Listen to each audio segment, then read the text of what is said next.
Christopher Lee Maher. Such a pleasure and an honor to be speaking with you today. Thank you so much for being here. Thank you. I'm happy to be here. We talked a little bit before you hit the record button, and I want to say again that the world needs people like you doing what you're doing, bringing Thank people you. on like me that can share things they're passionate about that we know are useful and are potent, powerful resources for change. So thank you. Yes, thank you. So, you are the founder of True Body Intelligence, and we're going to talk about that. I'm looking at your website on my phone here, and I love that you say just because you're fit doesn't mean you're healthy. Hmm. And Yeah, you have a I you've found got a that out the great hard way. yeah, you have a really great story about that when you were a Navy SEAL. And thank you so much for your service, because that truly is just whew, talk about survival of the fittest Yeah. with the SEALs, right? Yes, yes. Well, they're definitely going to stretch you. You're going to figure out who you are when you go through that program, and you're going to come out on the other side if you choose to stay the course, knowing and understanding what it is to be part of something special, to value teamwork, resilience, and self-empowerment. When I walked across the stage and I um, picked up my diploma, I knew I had been through a rite of passage. And I think that this is something that's missing in the world, right? Like a highly defined rite of passage. And I knew what? I knew that I would be able to accomplish and experience anything that I put my mind to. And that was powerful, because imagine moving through the world knowing deep in your bones that you can accomplish anything you want, whether that's a particular type of education, whether that's something you want to do with your body that's very intense or extreme, or how spiritually focused you want to be, or how emotionally developed you want to be. I mean, it has been an enormous benefit in Oh, all yeah, ways. well, for sure. And while I didn't go through the Navy SEAL program, obviously, um, I have been an elite athlete my entire life. And even though like I had reached certain levels, I was a competitive figure skater and ended up becoming a US national and international figure skating coach. I got my gold medal in ice dancing. And that was really, really great. But what you're talking about, I experienced by completing the Marine Corps Marathon, Yeah. because it was something that was so difficult. Um, Before I started training for it, I had never run more than 3 miles. Mm. And I did it, a friend of mine pulled me into this running group, and I'm like, I ran 3 miles, and I go, I'm not going to run 4 miles next week. And she goes, yes, you are. I'm like, I don't think so. Next thing you know, I was running 15 miles, completed the Marine Corps Marathon with all of my goals that I had set out for myself. Mm. And it's when you do really hard things like that, you can always pull from it. So it's not nearly the same level of what you went through, I understand at a smaller scale what you're talking about, because when you set out, especially when in your, because and you talk about this on your page, it's like a professional athlete when you're training that hard, Yeah. as a Navy SEAL, Oh, you're yeah. it's just like a professional athlete, the way Yeah. the intense training is. And the thing is that when you're using your physical and your mental, because it takes both, you really do have that resilience inside of you. Like, yeah, I can accomplish anything. I love that Yeah, example. it's funny that you say that, because I went to a semi and professional sports camp in Del Mar, California. And this Okay. is after I got out of the SEAL teams. And, there's a lot of very powerful athletes there that have big contracts and making a lot of money. And when it came down to like getting down during the workout, I mean, they couldn't hold a finger to anything that I was doing. Every day I just did circles around those guys. And I Wow. looked and I thought, wow, these guys really don't know what it is to really push the envelope. Yeah. And the SEAL teams gives you that confidence. The challenge is that there was a cost. And the cost for that confidence was I was receiving and storing stress faster than I could dismantle it. And so I began to continue to accumulate day after day after day after day and do that, 6, 7 years in a row. And then I decided I wanted to train for the Olympic trials. And now I'm doing that to myself. Put your body under that kind of strain for 8, 9, 10 years. You know what's going to happen? You're going to start to fall apart. And it's not going to make any sense to you because for me, I never really had pain in my body as an athlete. I had a little bit of pain during SEAL training, some joint stuff to deal with. When you wake up every morning in excruciating joint pain, and the only mindset that you have is push harder, that's a problem. Mhm. Yeah. Because I was ignoring what my body was telling me so that I could keep up with what my mind wanted. And the more I ignored, the more my body pushed back.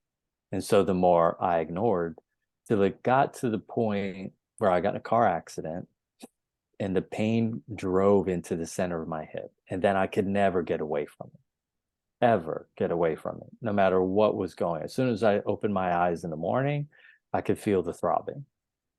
And I was one of these guys that after I got out of the SEAL teams, I was done using ibuprofen. And I said, I'll never mask my pain. I'll deal with it. I'll never mask it.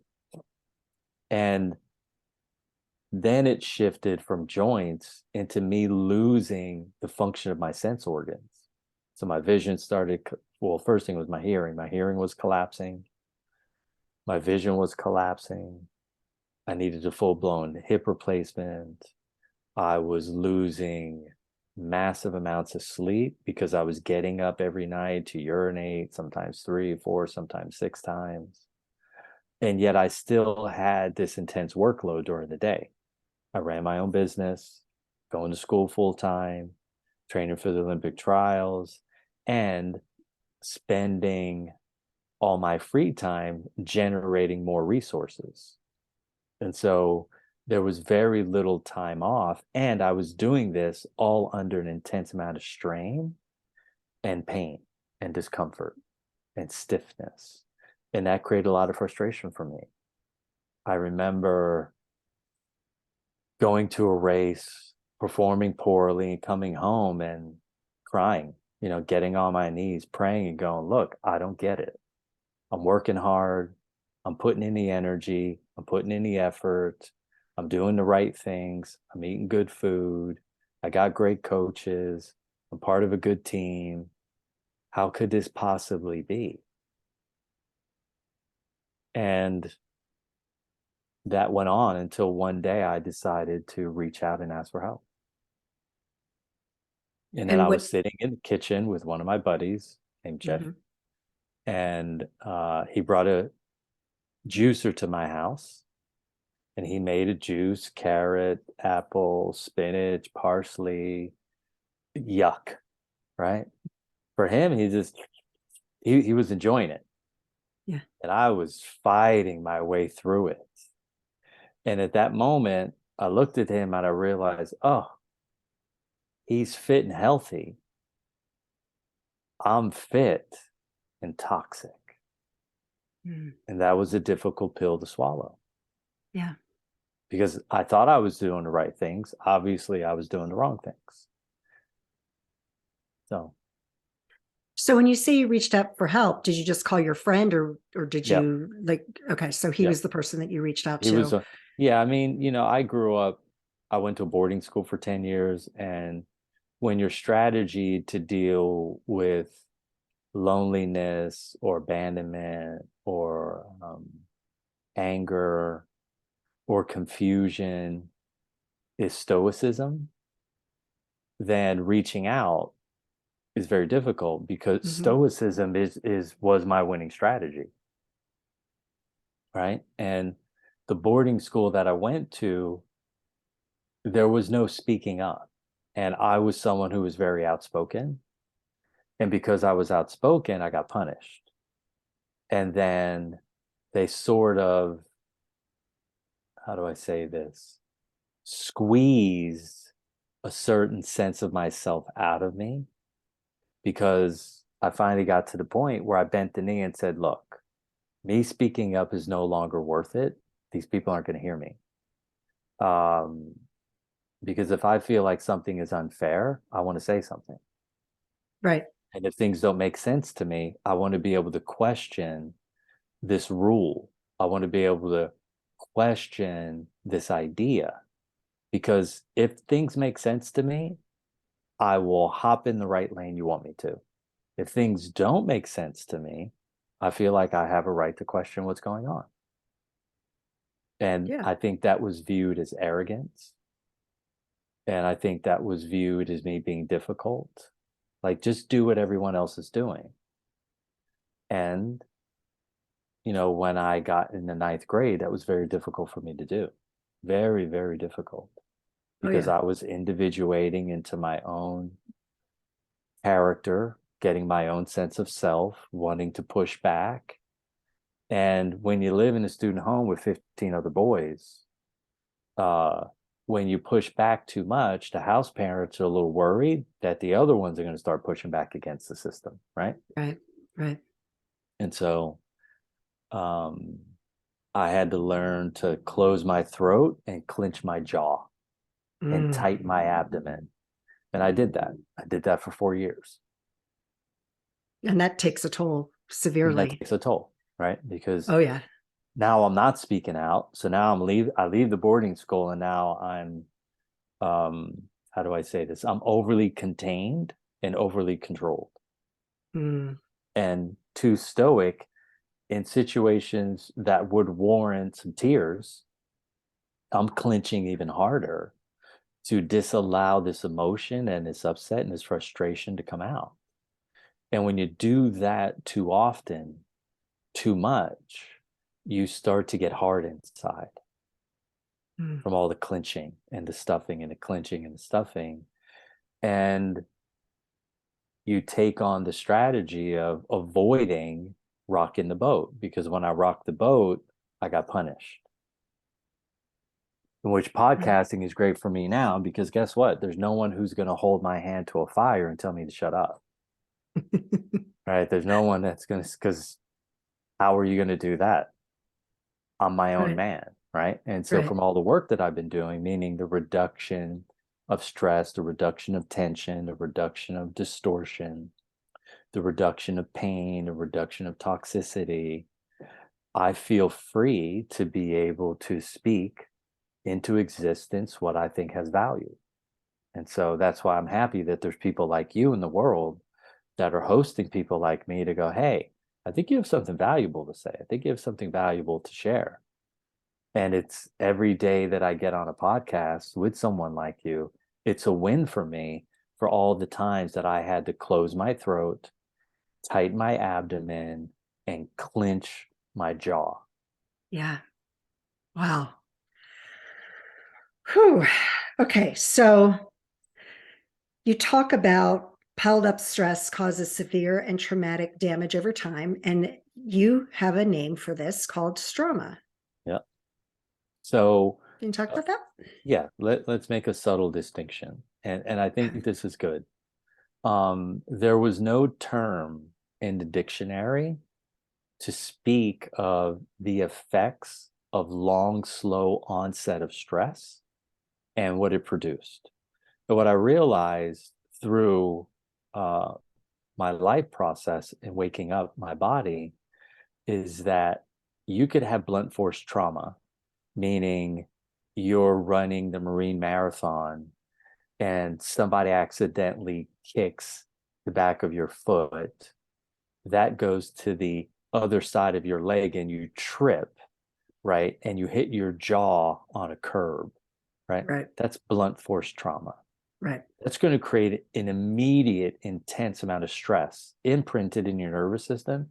Yep. And if you don't take that out, what's going to happen is 4 or 5 years from now, you're going to wake up one morning and you're not going to be able to open your jaw. Right.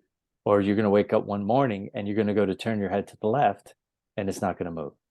Okay. The same is true for a lengthy onset of stress. So you're in a job, it's requiring you to work 60 hours a week, 20 more hours than you can handle energetically or emotionally. And then 9 years later, you bend over to tie your shoes and you can't get off the floor because a disc has slipped. And so I wanted to create a term that allowed people to understand that unresolved stress plus time will create what's called trauma, right? Stress plus time. Stress So plus instead of time. trauma, right? Trauma is like a one-time event, Right. right? You're at school and this girl is standing in your way and you say, "Excuse me, I'm trying to go around you." She's like, "What?" And she hauls off and she punches you in the face, right? That's, again, blunt force trauma. That's a one-time event. So most people think about trauma in the sense of a one-time event. Well, Right. there has to be a way of explaining trauma over a long period of time. So let's say you're a young woman, you grow up in a household with a mother who's insecure, and she's constantly pointing out all of your faults. Right. Well, guess what? By the time you go to college, your shoulders are going to be up around your ears. Right. And your shoulders are going to push forward because you're doing everything that you can to put protection around your heart so that you can neutralize the negative projections of your mom, right? Right. And so stress plus time creates structural distortion. What I mean by that is this: when you have stress coming into the body, same type of stress over and over and over and over again, the body starts to get tense. And then that tension then creates structural distortion. Why? Because all muscles are attached to tendons that attach those muscles to bones. So when the belly of the muscle gets too short, it now holds the bone above and the bone below in a fixed position. And then now that's in a fixed position, it creates an intense amount of stress on your joints. And then before you know it, a person's like, I have tennis elbow, or I have runner's knee, or I have plantar fasciitis, or I've got a tight back, or I got a stiff neck. And the thing about the body is this, is by the time you feel pain, pain is the last indicator that something is wrong. Most people make the assumption that pain is the first indicator. So if you're Wow. listening to this podcast, I'm going to say this again for you because it will show up at some point for everyone. At some point, you will feel pain in your life, and that pain that you're feeling, whether it's emotional, whether it's psychological, whether it's experienced as exhaustion or structural joint pain, that is the last indicator to you that something is wrong. And what it simply means is you've had a high level of unresolved stress and tension and distortion for a decade or more. Mm. Wow. You know, I can really relate to that when you said tennis elbow, because I play a lot of tennis and it showed up as golfer's elbow for me, which is on the other side of your forearm. And it's actually quite worse than tennis elbow because everything you do with your hand and moving your hand, and it's my dominant hand, you use this tendon down here and all of these muscles. It wasn't until I went to a chiropractor who said, "Wait a second, you were an ice skater growing up. You probably fell a lot like this on your hands." He started looking at my wrist and I have some sort of joint or bone that keeps I can actually hear it clicking. Mhm. that I probably did when I was 7 years old, right? Yeah.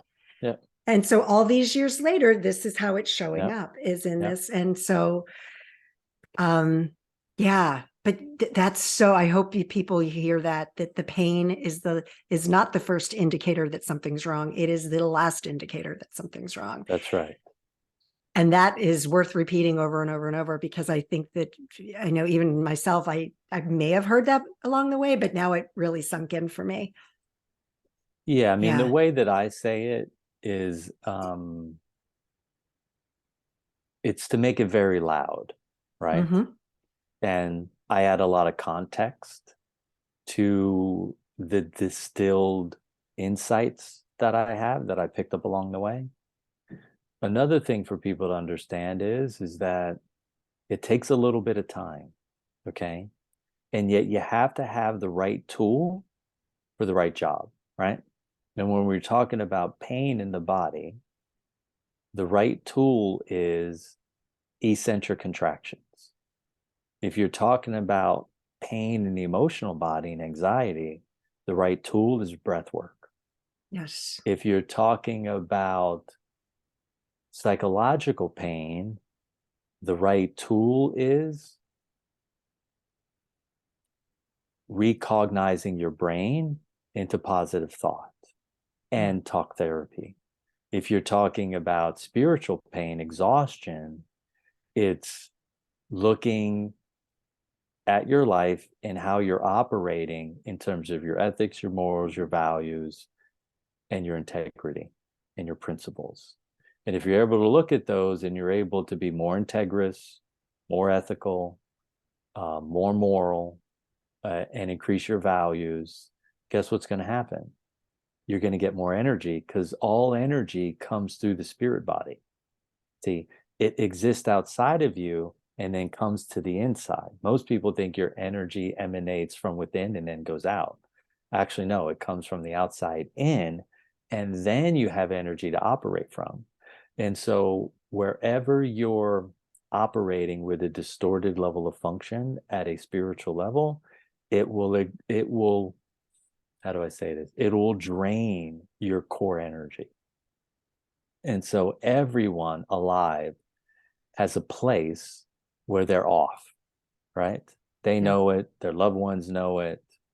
It takes a lot of courage to be able to look in the mirror and go, hey, um, we got a problem, Houston. Let's Yeah. find someone who can help.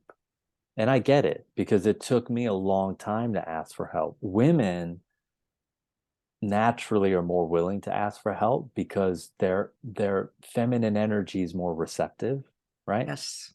Yeah. Right? Male energy is naturally more assertive, and this is why a woman has a vagina, right? Mm-hmm. And a male has a phallic uh, appendage, right? Right. The woman's body opens and the male enters. Right. And there's no suggestion here of what I'm saying that all relationships are supposed to be um, man to woman, woman to man. Okay, Right. other people have different orientation, so I'm explaining it this way for the purpose of understanding the difference between masculine energy and feminine energy. That's Feminine right. energy is actually more receptive, and because it's more receptive, women are more willing to reach out for help. If you go to a chiropractor, they have more female clients. You go to acupuncturists, they have more female clients. You go to massage therapists, they have more female clients. If you go to a talk therapy session, they have more female clients. Why?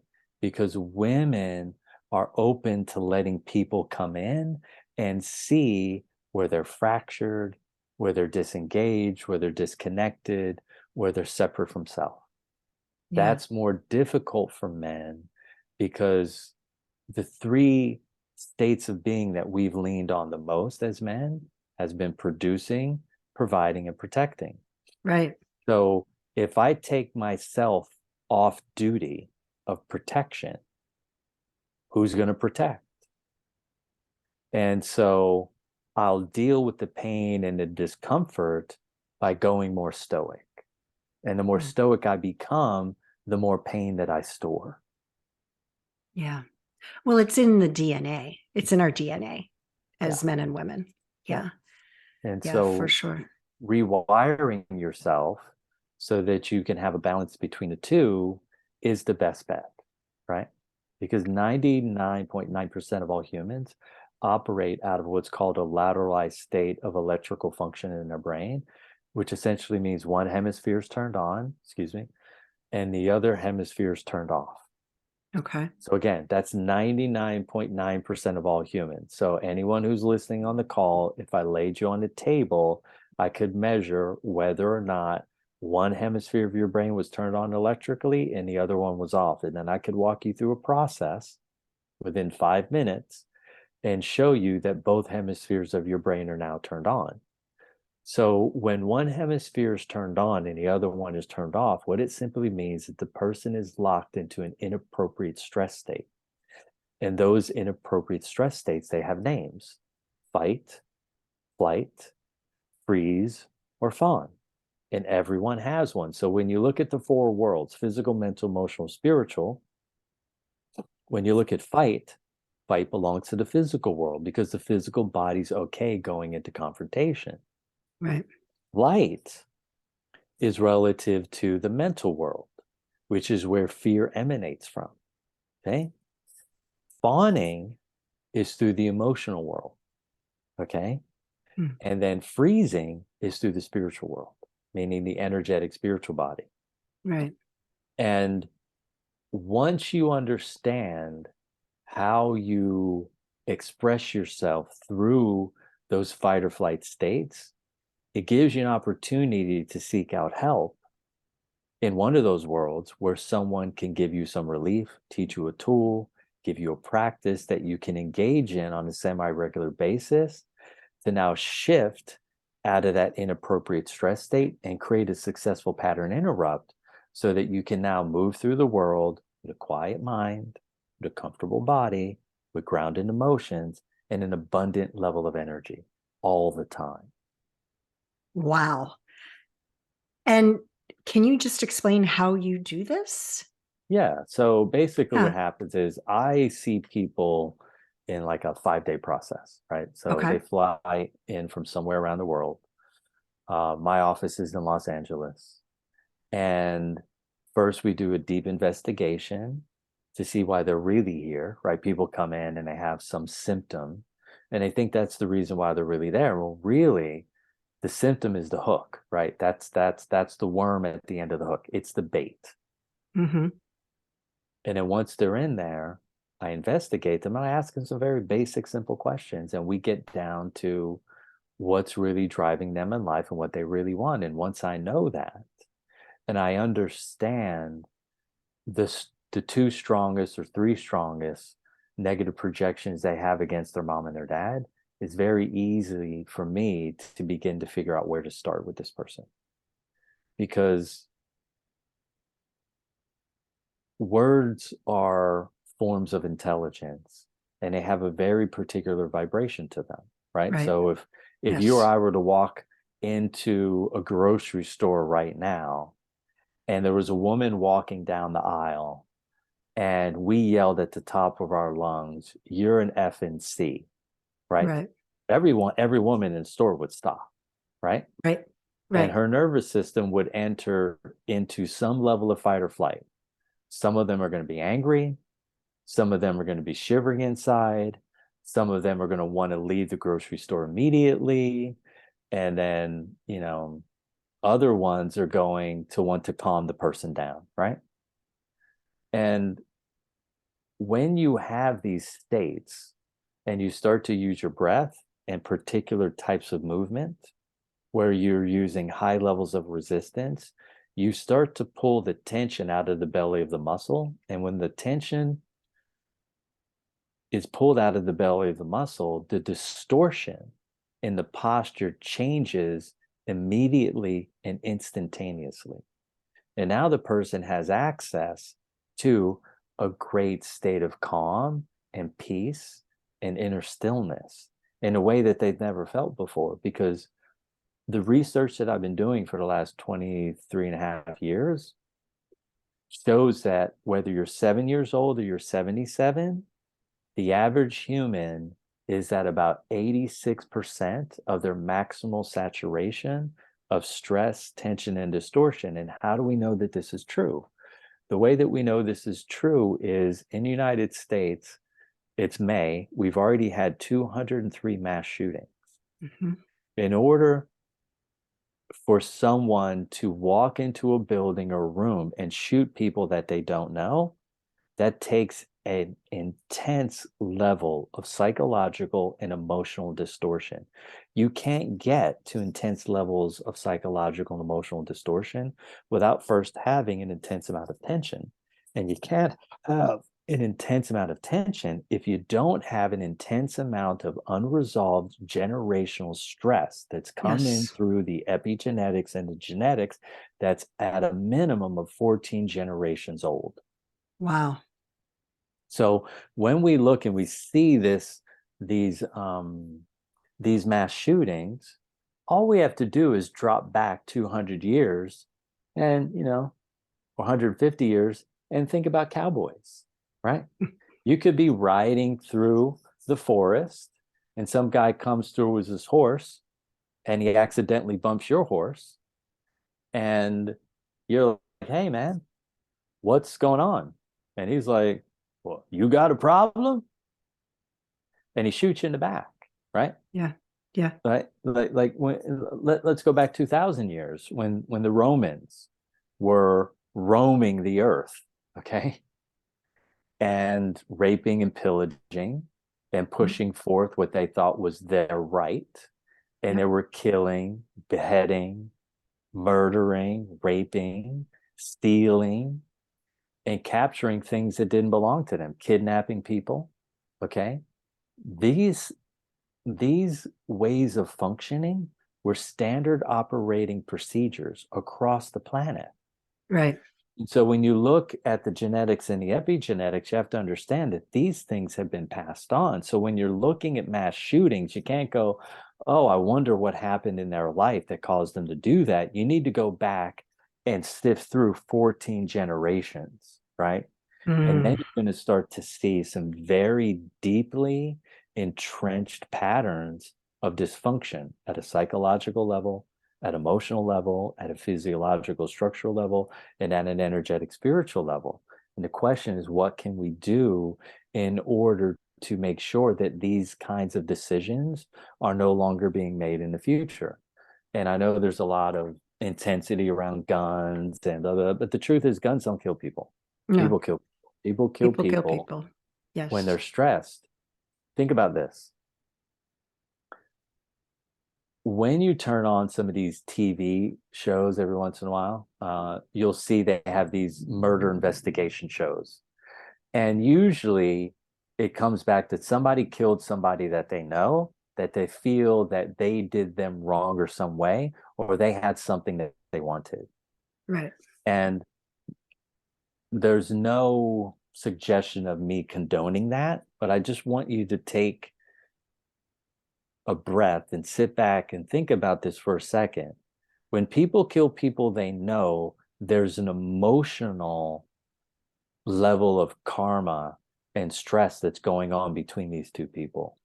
When someone walks into a mall, in like they did in Texas, and shoots able-bodied strangers that they don't know, we're talking there's a level of stress that's existing on the planet right now that humans have never experienced before. Right. And we've got to do something. And so if you're a listener, um, what I want to suggest for you is do everything that you can to diminish your stress load by 10% in the next 365 days. And how do you do that? That's really the question that you were asking earlier. So I wanted to build a lot of context out before we went into solutions. What you can do is you can go to a sound bath class, okay? Sound bath class, a singing bowl class. That'll start to help an acupuncturist. That will start to shift your energetics. You can start to remove physical tension from the body. You can find an alpha bioticist and get an alignment. You can do what you did. You can get some consistent chiropractic care. You got to do something, because it's easy to pick up a newspaper. It's easy to pick up your phone. It's easy to turn on the news, to get into your news feed. It's easy to get on the internet, watch some YouTube videos. Rather than watch, take action. And the action Yeah. that you got to take is to bring your emotional body and your mental body and your physical body back into some semblance of balance. And if a small group of people decided to remove 10% of that tension and that stress and that distortion, the world would become a safer place overnight. Because who wants to go to the mall right now? Right? That's right. Literally. Who literally wants to take their kids and their wife to the mall to go shopping? Right. And so, in a certain way, what you have to understand is when people were locked behind closed doors for the pandemic, what happened is now humans are enslaving themselves to put themselves behind closed doors. Because if people are afraid to go to restaurants, if people are afraid to go to laundromats, if people are afraid to go to grocery stores, if people are afraid to go to movie theaters, okay? And these are the places, if people are afraid to go to the synagogue or the church, and this is where these mass shootings are happening, Mm-hmm. what does it mean? It means that humans will spend more time in isolation. So we were in a state of forced isolation. And I think some people believe for a good purpose, and other people believe it was nonsense. And whatever your view is on that, that's your view. Well, what you have to look at is the outcome of that. So before the pandemic, there was only a certain level of mass shootings. Okay. And there's no suggestion that those mass shootings were acceptable. Okay. But there was only a certain number. Since the pandemic, it has increased exponentially. So what does Yes. that mean? It means that every result that is experienced has to have a catalyst, right? That's trackable and sensible. And if you look back and you go, can you stick humans behind closed doors for 16 to 18 months, isolate them so they have very little social connection, and then pump intense amounts of fear into them, and think that 18 months later, there's going to be no acting out? Because it's one thing to have stress, that what we would call like your average day stress, and then have an outlet to get rid of it. But what happened is people went under an extreme stress load and they had no way of getting rid of it. And now we're getting to see the outcome of that stress. Interesting. Okay. And yeah, So, yeah, yeah. it's incredible. So by December, we're already at 203 by May 6th. At that number, right? Because it's increasing exponentially, we'll be somewhere between 440 and 500 mass shootings. So that's a minimum of 10 for every state. Oh, Okay. Now you think yeah. about that. All right. And the disruption that that's creating in people's lives. And the reality is, it only leads back to one thing: unresolved, lifetime accumulated stress. Mm, That yeah. is the absolute cause. If you interfere with that stress load, you're going to have an immediate reduction in depression. You're going to have an immediate reduction in anger. Anger-based actions would be like mass shootings. You're going to have an immediate reduction in pornography. You're going to have an immediate reduction in addiction to alcohol, nicotine, caffeine, pharmaceutical, and recreational drugs. And if Wow. every human does their part to reduce their own lifetime accumulated stress load by 5 or 10%, the world changes into a safe place overnight. Wow. Well, that's a good place for us to pivot, because we could talk for so long about this, and it's just been such an incredible, enlightening conversation. And I really believe everything that you're saying, because I've experienced it myself, a lot of it. Yeah. Yeah. Yeah. So, Christopher, such a delight to talk to you. I'd love to have you back on at some point Yeah, where we we can have so talk much about where this we could again. go. Yeah, we Yeah, can get into a lot of stuff. there's I've been so much we can talk about. developing content for 23 and a half years. That's all unique, right? Never been Yeah, heard of before. I haven't heard of this And it's before. Mm, very powerful and impactful. yeah, for sure. So where can people get a hold of you if they want to People learn can, more? yeah, people can get a hold of me at truebodyintelligence.com.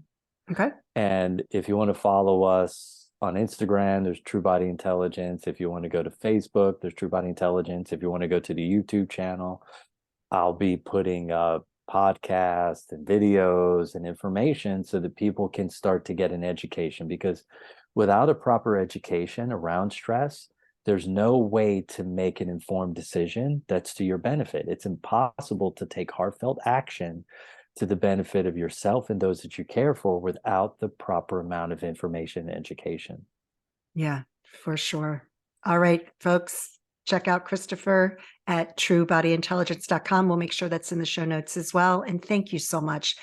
This has been such a great, it's episodes like this where I feel like it's truly like a public service announcement, because this is just information that like people really need to hear this. Yeah, They really yeah, need to hear this yeah. for sure. So For can I sure. share one more thing? Please do. Okay, I wrote a book. It's called Free Oh, for Life, A Navy SEAL's Unique Path to Inner Freedom and Outer Peace. It's available on Amazon if you want to read the book, the softcover and hardcover, or you can go to my website. If you love audiobooks, you can order the book at truebodyintelligence.com. And then I go very deep into the information I'm giving you. oh, fantastic. We'll definitely check that out. Okay. Awesome. Thank you so much. I really appreciate your time today, and keep doing what you're doing. The world needs more people like you, Christopher. Ah, look at, we're going full circle. Thank Full you. circle. Full Thank, circle. thank you.